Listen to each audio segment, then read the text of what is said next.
ಪ್ರತಿಭೆಗಳು ಅರಳುವುದು ಕಷ್ಟ ತುಂಬಿರುವ ಗುಡಿಸಲಿನಲ್ಲಿ ಸಾಧಿಸಲು ಸಾಕಷ್ಟು ಛಲವಿದ್ದರೂ ಸಾಲ ಮಾಡಿಯೇ ಸಾಧನೆ ಮಾಡಬೇಕಿದೆ. ಅಂತಾರಾಷ್ಟ್ರೀಯ ಮಟ್ಟದಲ್ಲಿ ಮಿಂಚುತ್ತಿರುವ ಪ್ರತಿಭೆ ಮೂರುಕಲ್ಲು ಮನೆಯಲ್ಲಿ ಜೀವನ ನಡೆಸುತ್ತಿದೆ.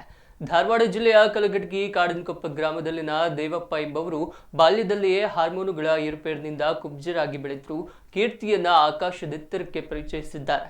ವಿಶ್ವದ ಹಲವಾರು ರಾಷ್ಟ್ರಗಳ ಅಥ್ಲೆಟಿಕ್ಸ್ನಲ್ಲಿ ಭಾಗವಹಿಸಿದ ಚಿನ್ನ, ಬೆಳ್ಳಿ, ಕಂಚನ್ನ ಗೆದ್ದು ಸಾಧನೆ ಮಾಡಿರುವ ಸಾಧಕ ಇನ್ನೂ ಕೂಡ ಬಡತನದಲ್ಲಿಯೇ ಜೀವನ ನಡೆಸುತ್ತಿದ್ದಾರೆ.